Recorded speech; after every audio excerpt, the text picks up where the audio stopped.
Salam sejahtera, saya Odlin Ketani, ini ringkas TVS. Belanjawan 2021 yang dibentangkan Menteri Tengku Sri Zafrul Abdul Aziz semalam diagihkan secara adil kepada rakyat, kata Ketua Menteri Sarawak Datuk Patinggi Abang Jari Tun Openg. Katanya belanjawan itu dapat membantu rakyat dalam menghadapi bencana COVID-19 selain memberi banyak insentif terhadap mereka yang terjejas sekaligus memperuntukkan sebanyak RM41 juta bagi program Hak Adat Bumiputera di Sabah dan Sarawak. Saya juga mengucap terima kasih kerana ada peruntukan diberi kepada negeri Sarawak, iaitu peruntukan infrastruktur yang berjumlah 4.5 bilion dan juga telah memberi balik peruntukan untuk NCR, penyukatan NCR. Beliau turut berpuas hati dengan peruntukan yang telah disediakan itu. Saya berpuas hati. Setidak-tidaknya ia dapat membantu kita dalam kita menghadapi cabaran yang agak sukar disebabkan oleh penularan COVID-19. Selain pada itu, kerajaan juga seperti mana saya katakan tadi telah membantu kita dalam pembangunan yang sedang berjalan, termasuk infrastruktur 4.5 bilion. Okay. Beliau berkata demikian kepada media selepas menghadiri Majlis Anugerah Kewartawanan Kenyalang pada Jumaat. Kerajaan Sarawak sentiasa menghargai peranan media sebagai rakan kongsi dalam pembangunan negeri. Kata Ketua Menteri Datuk Patinggi Abang Jari Tun Openg, kerajaan negeri turut menghargai peranan media sebagai barisan hadapan semasa pandemik COVID-19. Journalists must also give a fair view on what we have done. And that should be the way we interact between the journalists as well as the government. But for Sarawak, we have been doing quite well.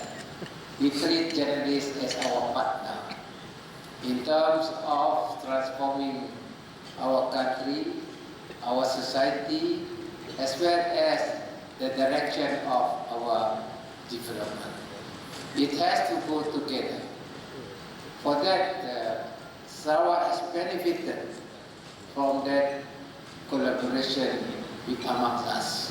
Beliau berkata demikian semasa berucap pada Majlis Anugerah Kewartawanan Kenyalang 2020 di Kuching pada Jumaat. Anugerah Kewartawanan Kenyalang pada tahun ini merupakan edisi ke-32 dalam memberi penghargaan kepada industri kewartawanan di Sarawak. Sebanyak 540 penyertaan telah diterima tahun ini, di mana yang tertinggi sejak ia diadakan berbanding 320 penyertaan pada 2019.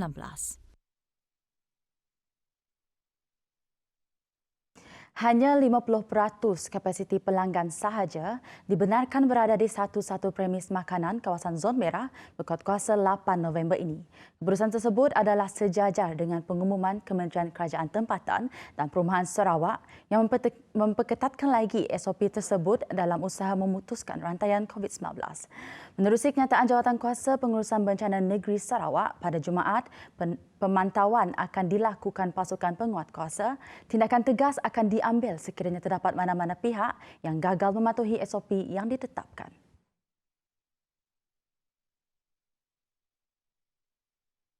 Persidangan Dewan Undangan Negeri Dun Sarawak yang akan bermula 9 November ini hanya membenarkan seorang petugas daripada setiap organisasi media untuk membuat liputan sebagai langkah mengurangkan risiko penularan wabak COVID-19.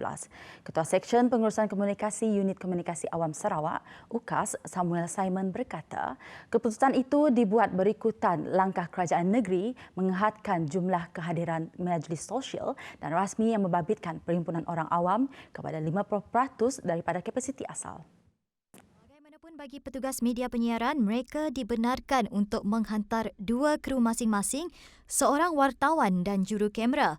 Semua yang hadir dikehendaki melakukan pemeriksaan suhu menggunakan cecair pembasmi kuman, penjarakan fizikal diamalkan dan diwajibkan memakai pelitup muka. Dalam taklimat media berhubung tata cara persidangan DUN di sini yang turut dihadiri Setiausaha DUN Sarawak Pele Peter Tinggom, beliau berkata pihak media tidak diwajibkan menjalani ujian saringan COVID-19 seperti ahli Dewan Undangan Negeri iaitu ADUN atau petugas yang perlu berada dalam Dewan Persidangan.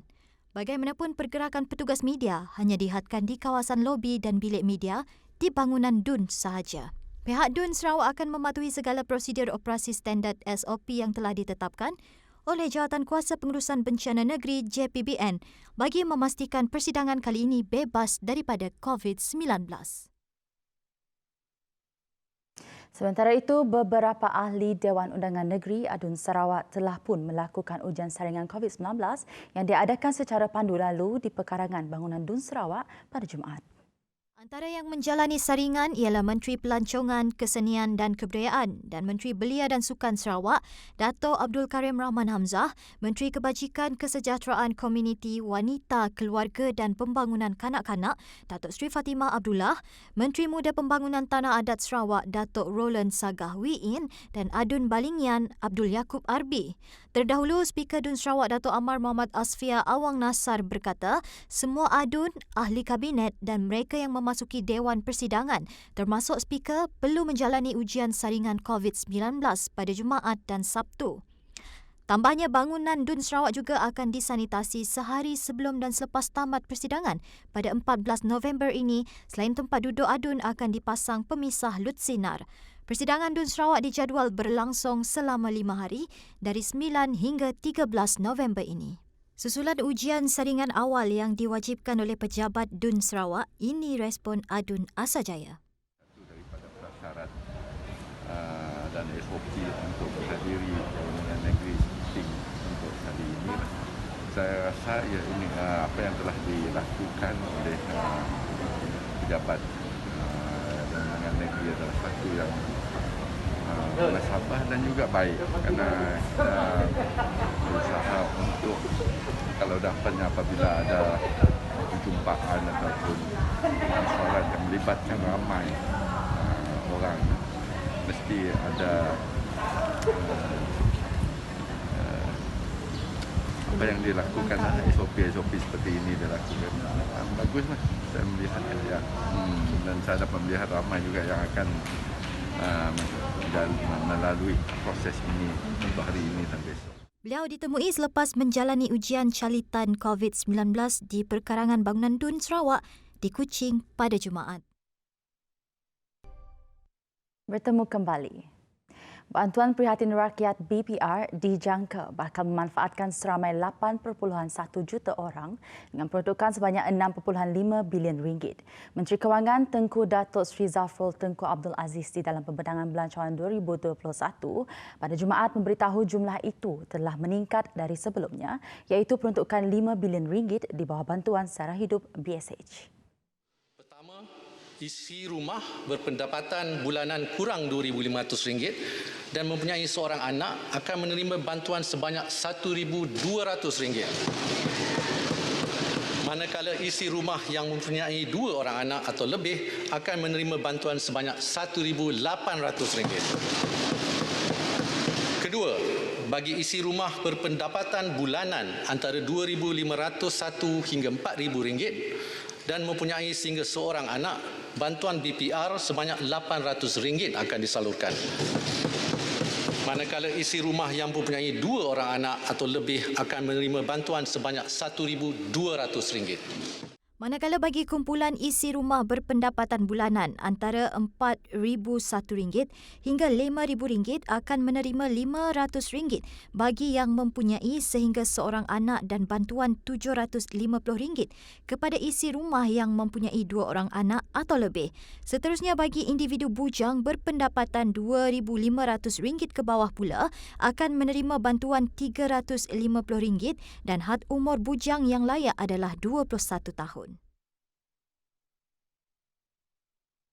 Sementara itu, kerajaan akan melaksanakan skim jaminan penjanaan pekerjaan jana kerja yang melibatkan penyediaan 500,000 peluang pekerjaan baru bermula tahun depan. Kata Menteri Kewangan, ianya termasuk pelaksanaan pelbagai program peningkatan kemahiran dan latihan semula melalui perbelanjaan kerajaan yang berjumlah RM3.7 bilion. purata pengangguran sejak 10 tahun lalu merekodkan 3.2% atau sekitar 500,000 penganggur. Berikutan pandemik COVID-19, ia telah meningkat kepada 5.3% atau 820,000 penganggur pada Mei 2020, iaitu tertinggi sejak 1989. Melalui pembukaan semula ekonomi dan pelaksanaan inisiatif prihatin dan bejana, kadar pengangguran telah turun kepada 4.7% pada Ogos 2020. Katanya lagi, kerajaan juga akan meneruskan usaha pengambilan pekerja di bawah Pertubuhan Keselamatan Sosial Perkeso yang kini dikenali sebagai Penjana Kerjaya menerusi 4 insentif dengan peruntukan RM2 bilion.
Laporan itu tadi mengakhiri ringkas TVS untuk jam ini. Teruskan kesertaan anda bersama kami. Saya Odlin Katani, salam hormat dan jumpa lagi.